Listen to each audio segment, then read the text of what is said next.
And then we have in the New Testament 12 apostles who were the first that Jesus says, go into the world and preach. So we as Christians, spiritually speaking, can trace our spiritual life back to who? The 12, the disciples. So if you have the Jews and the Christians all taking their lives back to one of 12 people, or one of 24 people, it very well could be that those 24 are the ones that get the special place in heaven. There is an issue, though. I'll get to your question in just a second. But there is an issue, though. Number one, why wouldn't he be described as more specifically that? But also, why is there 24 if John is the one seeing the vision? Because John should have been one of the 24. I think, again, this is just my opinion. You might have a totally different opinion.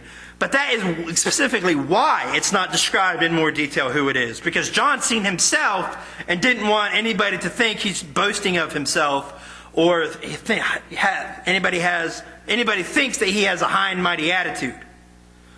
So that's why he doesn't describe in any more detail who these 24 elders, because the author would have been one of them. Does that make sense, what I'm describing?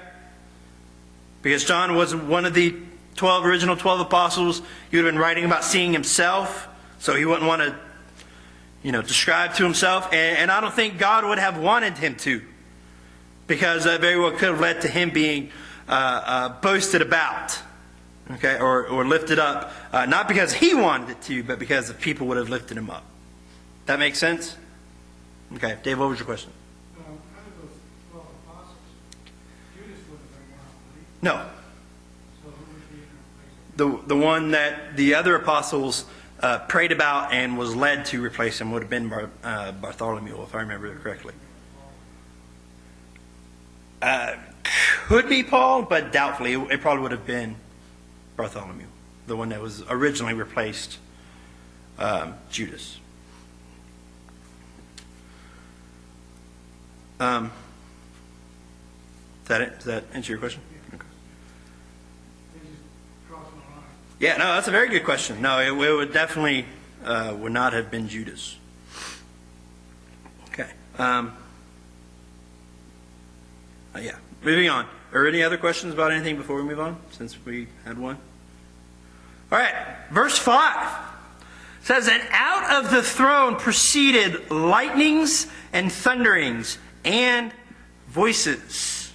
And there were 7 lamps of fire burning before the throne, which are the 7 spirits of God. Remember, we talked about, I believe it was when we talked about Revelation 1, we talked about the 7 spirits being what?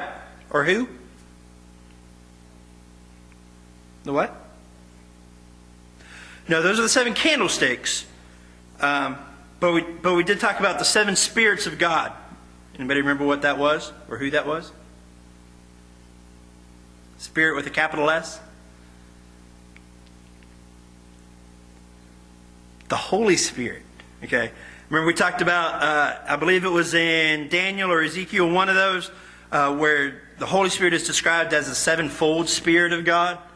Okay. And again, we have that illustration here in Revelation. The Holy Spirit has 7 things that He does. So He's sometimes referred to as the 7 spirits of God. Thunderings and lightnings represent God's power and meaningful events. We're going to see several times more in our study of Revelations that when something is about to happen, a major event is about to happen, that lightning and thunder will proceed out of the throne of God.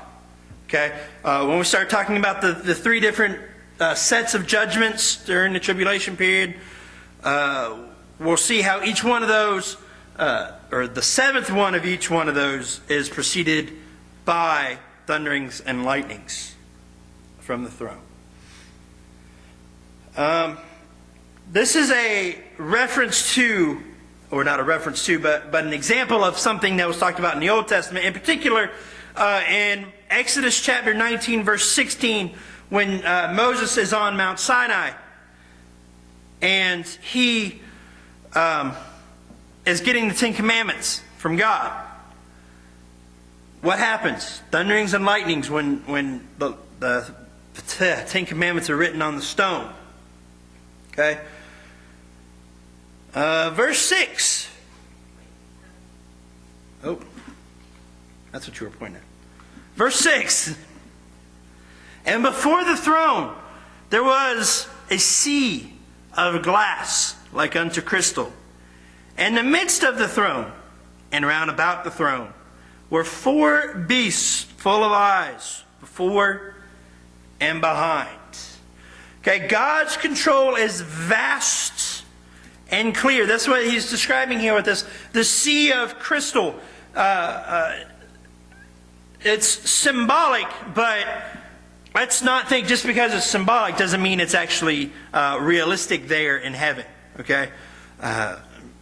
It may be, it may not be. We really don't know, okay, at this point. And as far as the sea of crystal, we don't know if that's purely symbolic. We don't know if it's actual, will actually be there. But nevertheless, it's symbolic of his clear control. Glass, in this time period that John is writing, it's not like glass today where, I've got 20 or 30 glasses in my cupboard. If you had glass, you were very rich. And if your glass was actually clear, where you could actually see through it, it was even more rare. Okay, glass, they just didn't have glass. They couldn't make it like we do today.